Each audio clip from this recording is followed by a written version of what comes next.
जी, आपका स्वागत है। वक्त संशोधन बिल पर सुप्रीम कोर्ट में सुनवाई टल गई है। टल गई, इतना टली कि अब नए सीजेआई आएंगे, वही फैसला लेंगे कि करना क्या है आगे। माजरा क्या है? दरअसल 15 मई तक के लिए सुनवाई टाली गई है और संजीव खन्ना जो मौजूदा सीजेआई वो 13 मई को रिटायर हो रहे हैं। मतलब नए सीजेआई की बेंच इस पर सुनवाई करेगी।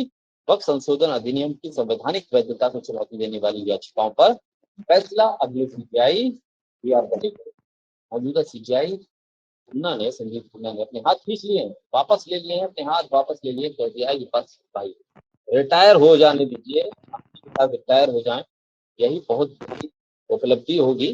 15 मई तारीख तय कर दी है। अगले सीबीआई महोदय देखेंगे कि क्या करना है। हमने जो टिप्पणी करनी थी, जो ऑब्जर्वेशन देना था, दे चुके।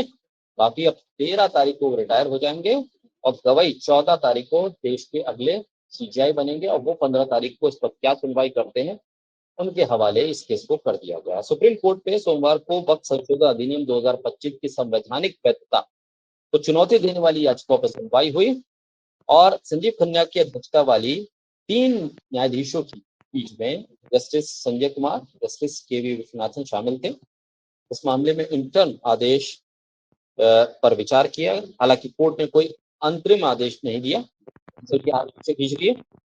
कोर्ट ने अगली सुनवाई 15 मई के लिए सूचित की।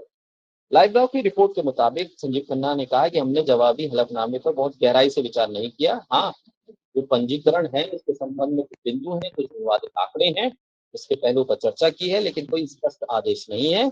सुनवाई के लिए जल्द ही निर्धारित तारीख तय होगी और अगले सीजीआई के सामने ये मामला जाएगा। मुख्य न्यायाधीश ने आगे कहा, यदि हम सभी सहमत हैं तो फिर इसे जस्टिस गवई की पीठ को हम सौंप देंगे। सॉलिसिटर जनरल मेहता तुषार मेहता ने कहा, मुझे कोई आपत्ति नहीं। और इस पर न्यायाधीश ने कहा कि मुझे 2 से 3 दिन दिए जाने चाहिए। अभिषेक मनु सिंघवी ने कहा, जो उन्होंने कहा वो बहुत महत्वपूर्ण है। उन्होंने कहा कि अगले सप्ताह बेहतर होगा।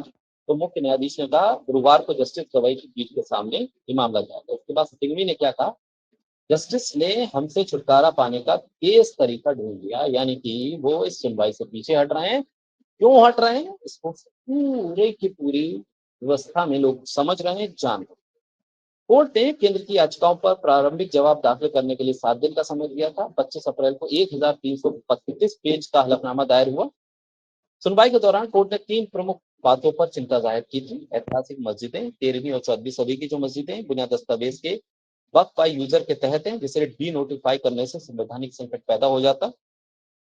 और मुख्य न्यायाधीश ने पूछा, जामा मस्जिद जैसे स्थलों के लिए दस्तावेज कहां से लाएंगे? पुरानी मस्जिदों के लिए बिक्री विलेख की मांग करना असंभव है।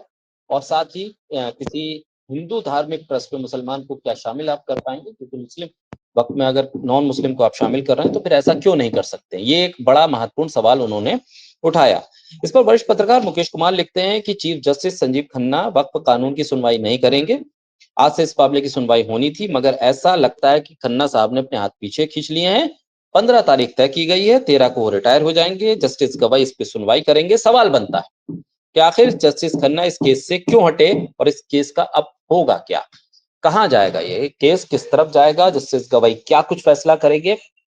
ये एक बहुत चिंताजनक स्थिति इसलिए है कि ऑब्जर्वेशन कोर्ट के बहुत गंभीर आते हैं, बातें बहुत गंभीर गंभीर होती है। जब लिखने की बारी आती है, आदेश की बारी आती है, तो तमाम चीजें डाइल्यूट सी हो जाती हैं। और ये डाइल्यूट क्यों होती हैं और इससे व्यवस्था और न्याय को लेकर भरोसा कैसे डगमगा जाता है, ये एक महत्वपूर्ण सवाल है।